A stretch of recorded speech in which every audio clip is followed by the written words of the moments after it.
We are counting down to the 77th Annual Tony Awards, airing June 16th here on CBS. I'm thinking we have some winners in the studio. I said it. After more than a decade, Emmy Award-winning actor, that's Sarah Paulson, is making her return to Broadway. Thank you very much. Paulson earned her first Tony nomination for her role in the play Appropriate. The show is nominated for a total of 8 Tony Awards, including one for playwright. That would be Branden Jacobs-Jenkins. You go, Branden. Yes. Paulson stars as Toni, who returns to her late father's home with her 2 brothers and discovers some family secrets. Here's a look. You know our father wasn't guilty of one thing that witch just accused him of, and you and Beau just sat there. I thought I was going to have to bring up a fist fight. Ungrateful after everything that man tried to do for you. My God, what am I even doing here? Good question. What are you doing here besides trying to pick a dead man's pockets? And don't tell me to talk to Beau, because you just did. I'm not here to pick anyone's pockets. Oh, really? Then why are you magically here the day before everything gets sold off, Frank?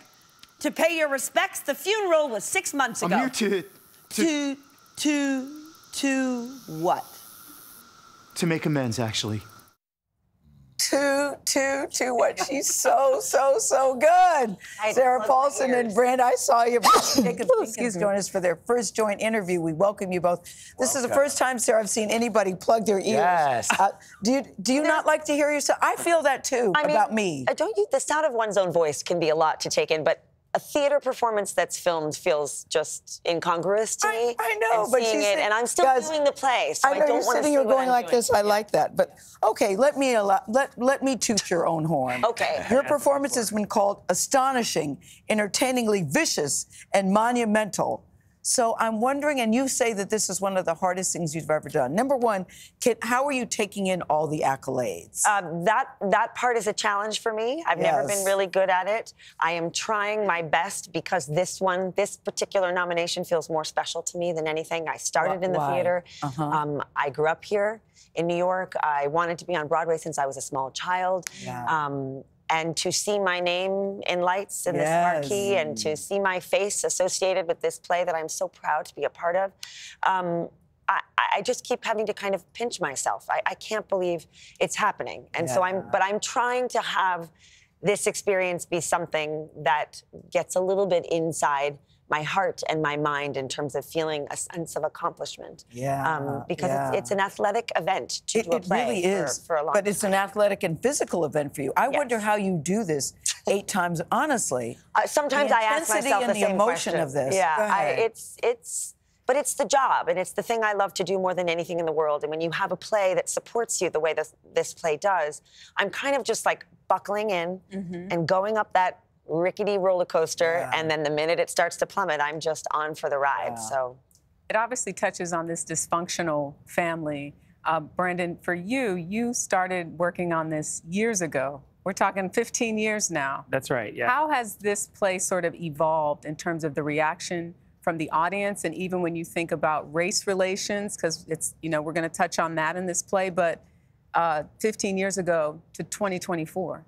Yeah, I began writing this play in 2009. I think I was like 24 years old, actually. And I was very inspired by a couple of plays I've been seeing on Broadway, and I really wanted to understand, the American family drama. It's sort of the thing we do the best, apparently, according to all the academics and critics. And at the time of premiere, I think there was a lot, for those who couldn't tell, the actors are white and I'm black, but for folks who, it's a surprise. But I think at the time there was a lot of suspicion and confusion about what I was attempting to do, and I think we didn't have a lot of the terms we now have, to discuss some of the stickier wickets of our culture and what it is to be in a family, and even feeling the divisions I think some of us have found in our family over the last several years. And I think what's been really beautiful this go-round is how open audiences have been. The response has been so open and easy. And I love hearing people say that, people want to cast themselves in the show. They're like, well, I'm the Tony in my family. I found myself, like, you do ask yourself, who do you identify the most with? And I'm the oldest of 3. I'm the oldest, too. But I think there is this interesting dichotomy that happens when we see our parents or we see people we love one way,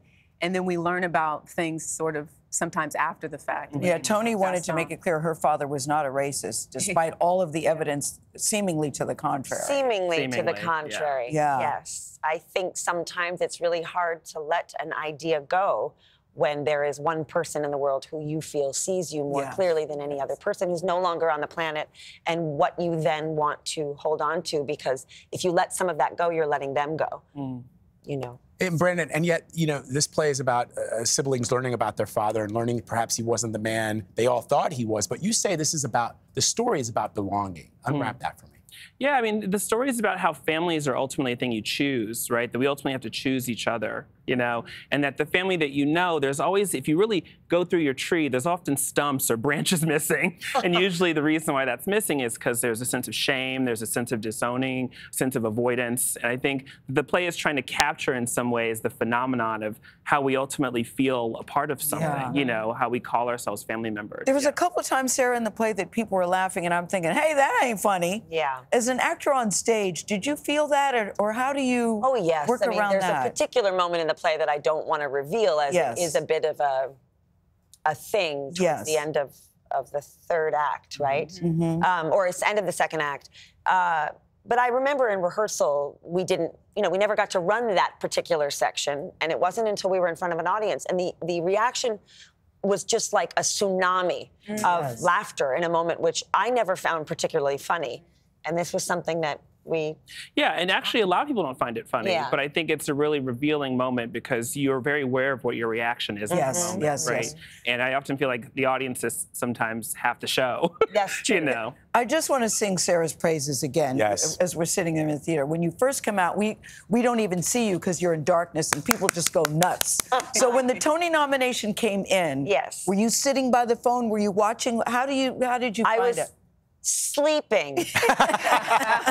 Desperately trying, unaware that the Tony nominations were coming out and what was going to happen. And I had my phone face down, and I have this thing where I don't like to know, like, I don't want to, oh, I'm so sorry that it didn't happen. You're really good. You're but really so lovely, but it didn't happen for you. So everybody in my life knows not to reach out to me just to say, hey, we're sorry.